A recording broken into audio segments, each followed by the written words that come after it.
Hey, we are two Star Wars nerds, and today we are talking about Obi-Wan Kenobi as a Force ghost. Yes. So this is going to cover A New Hope, Empire Strikes Back, and Return of the Jedi. Quite a span of time, but really we're just narrowing it down to Obi-Wan Kenobi as a Force ghost. So let's talk about it.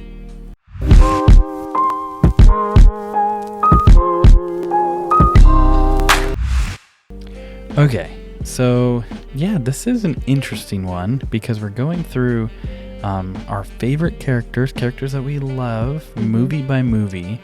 Obi-Wan made it a little difficult because he has some impactful moments in all these movies in the OT, but he's not in them very much. So we're trying to figure out how to say, how to cover everything that he does when it's not much, but it's important.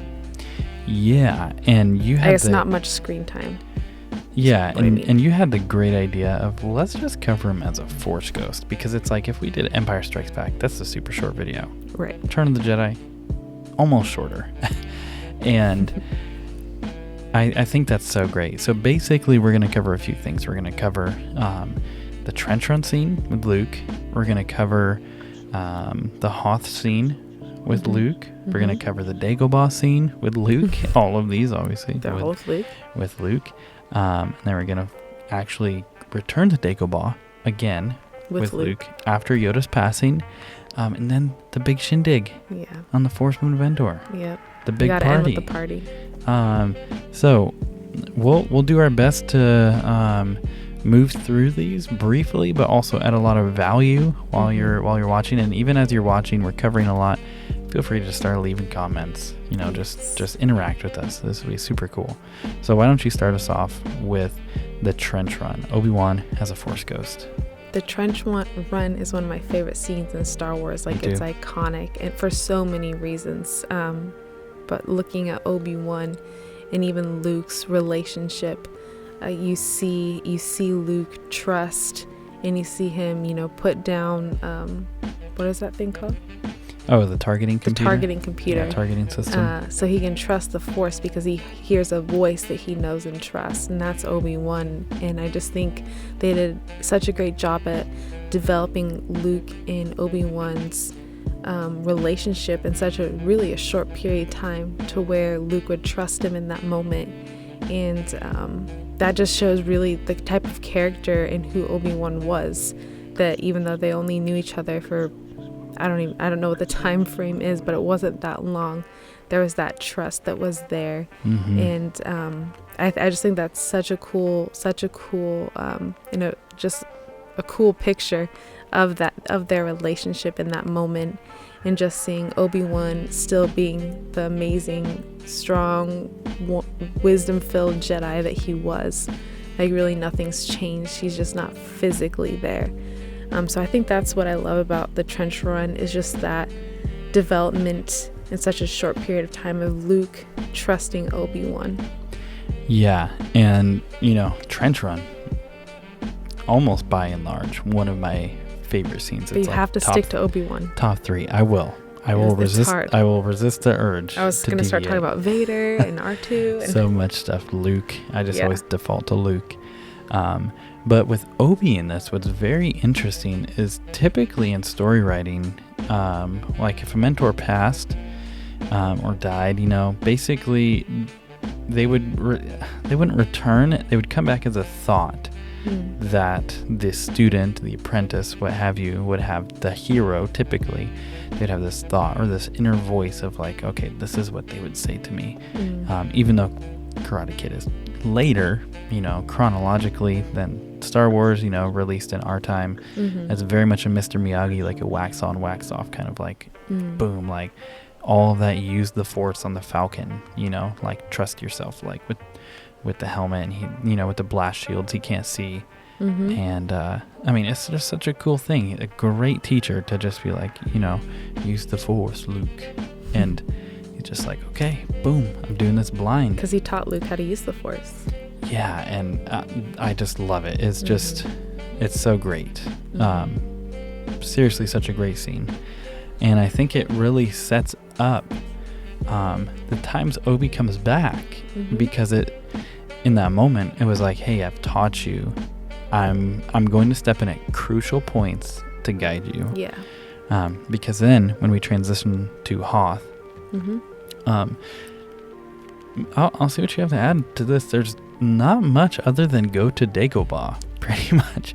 But then again, Luke sees him this time. Yes. He doesn't just hear him. Yes. He sees him. And he don't really see this internal struggle of like, is it a hallucination? Like, what is this? He's just like, okay, I've heard you and I saw how it worked out. Now I see you. And, go to Dagobah. It's I thought of that old like go to Dagobah. Yeah. Run to Dagobah. Run to Dagobah. Yeah. But yeah, so what do you think about that scene? That scene is super cool because, like you said, I think it is the first time we see Force Ghost Obi-Wan, and going back to the Clone Wars and hearing more about how you become a Force Ghost, it's difficult. Whereas like Qui-Gon didn't even get there yet, I don't think. And so between A New Hope and Empire Strikes Back, during that time, somehow Obi-Wan figured it out. So that's even super cool, just again showing how amazing of a Jedi he was. So I think that's why that scene is so important. Yeah, and it changes things. It spins it on its head a little bit because, all throughout history, it's been shared. Basically the teacher comes back. It's thought as the knowledge was imparted, but not like they return as a spirit. And he entered with mystery on Tatooine. He left with mystery, and now he's returned again with mystery. And you're like, you dropped and all your clothes were there, and then now you're back blue, like transparent. What's going on? Right. But then, later in Empire Strikes Back, we see him when Luke is making a wrong decision to disobey Yoda and say, I'm going to leave. My friends are in trouble. He has this Force vision, like they need me. Right. And basically he's like, don't go.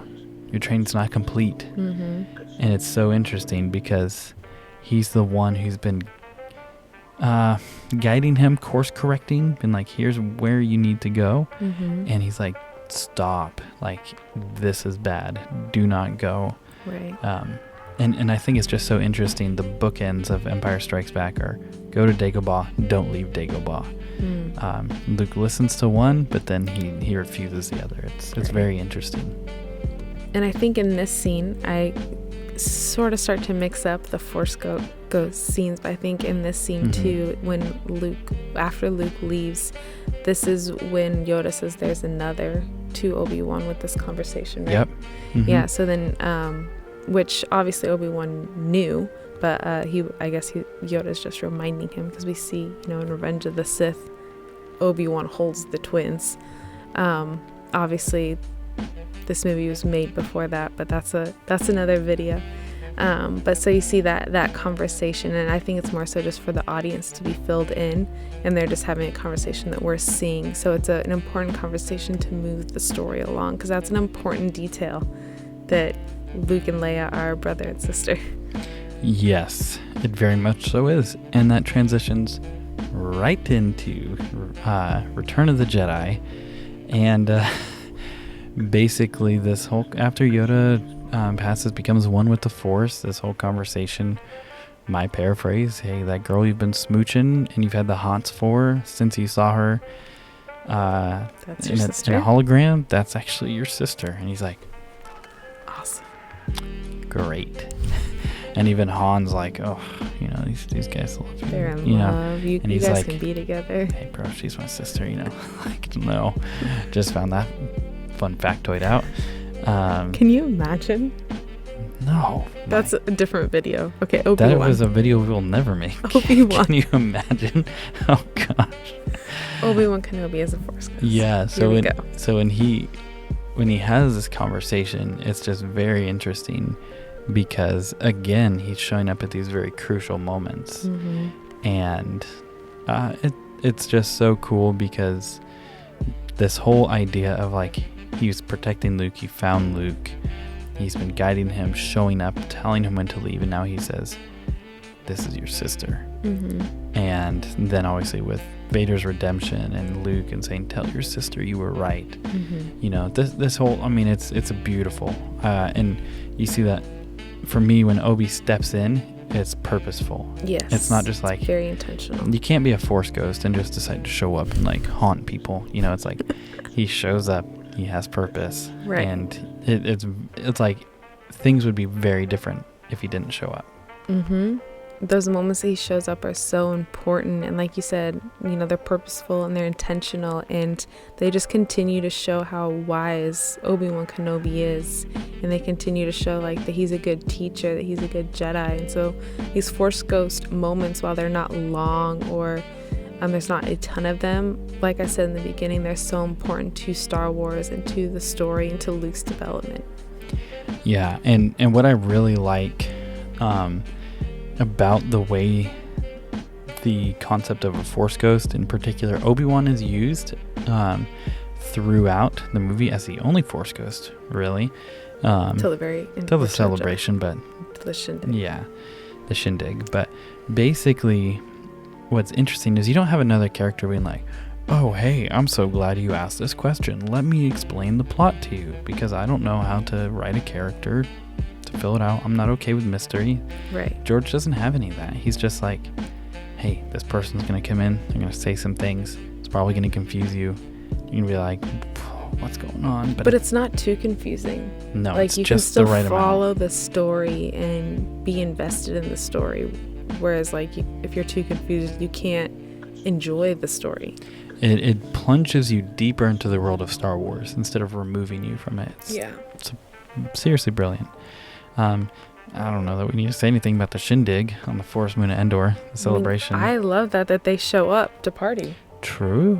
They do. I mean, that's it's pretty like cool. He's like, yeah, we deserve to be here. We were, Anakin, Yoda, Obi-Wan were like, yeah, let's get the whole gang back together. And I just think it shows, the family together like that.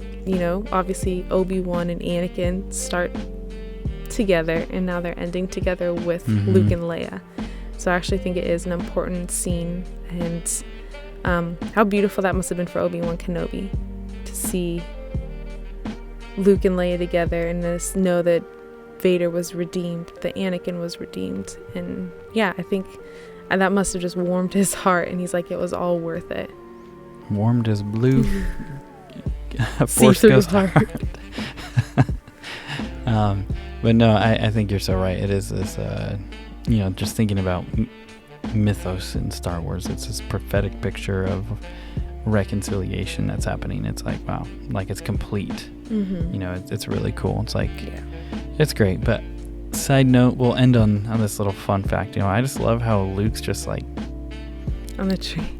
This is great. Like he's like, I did it. I just love how he just doesn't question. There's my buds. So he's a moisture farmer from Tatooine, and he's just like, he's seen so much by this point, though. Yeah, I guess he has. He's either like completely delusional, or he's just like desensitized to it all. It's awesome. Actually wondering, maybe this is way off topic, can everyone else see the Force ghosts? We'll make a video on that. Okay. There you go. Because I know Luke can see him, because he, gives him a little. Yeah, we'll do that. Okay. Yeah, we'll make a video on that. I'm excited about that one. You're Okay. gonna teach me. Yeah. But with that, as always, make sure you join the Discord so we can keep conversations up like this. And if you want to literally talk to us directly and a bunch of other awesome people, our Discord is the place to do that.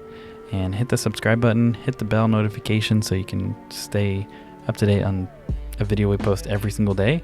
And with that, we are two Star Wars nerds, and may the Force be with you always.